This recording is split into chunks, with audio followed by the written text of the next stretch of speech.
चंद्रपूरच्या भद्रावती तालुक्यातील सोमय्या आयुर्वेदिक मेडिकल कॉलेजमध्ये विद्यार्थ्यांच्या समस्यावरून प्रचंड असंतोष निर्माण झालाय। विद्यार्थ्यांनी आता थेट जिल्हाधिकारी यांच्याकडे धाव घेतली आहे। आंदोलनाचा इशारा दिलाय।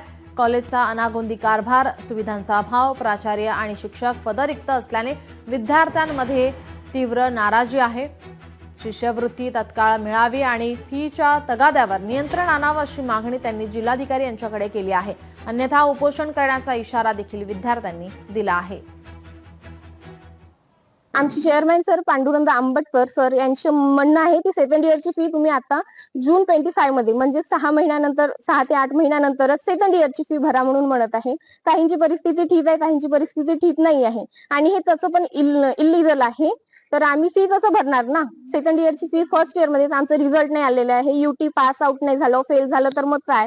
तर आम्ही आताच फी कसं भरणार म्हणून आम्हाला ना शिक्षक आणून देत आहेत, ना आम्हाला प्रॅक्टिकल होत आहे, ना आम्हाला कॅडेवर मिळत आहे, ना आमचं कॅम्पस कुठं बाहेर नेत आहेत आणि नाही आमचं कॅम्पस आहेत, नाही हॉस्पिटल स्टाफ आम्हाला कुठं मग हेल्प करते, नाही प्रिन्सिपल आहे, नाही कॉलेजमध्ये उप प्रिन्सिपल आहे, कोणीच नाही। कॉलेज नेहमी स्टुडंटच्या बाजूने असतो, कोणताच कॉलेज स्टुडंटचा विरोध करत नसतो। तो त्याला मदत करण्याची त्याची भूमिका असते। तो प्रत्येक पोरगा पास झाला पाहिजे ही भूमिका कॉलेजची राहणार आहे, ही भूमिका आमच्या संस्थेची राहणार आहे, ही भूमिका आमच्या मॅनेजमेंटची राहणार आहे। मला असं वाटतं पोरांनी खूप चांगलं सहकार्य करावं कॉलेजला आणि पोरांचं जेवढे बी काही थोड्या अडचणी असतात त्या अडचणी 100% दूर होईल आणि त्यांना चांगलं एज्युकेशन चंद्रपुरातलं नाही महाराष्ट्रामध्ये चांगलं एज्युकेशन फक्त आमच्या कॉलेज देईल याची मी ग्वाही देतो। लोकशाही मराठी ऐका, पहा, जागरूक रहा।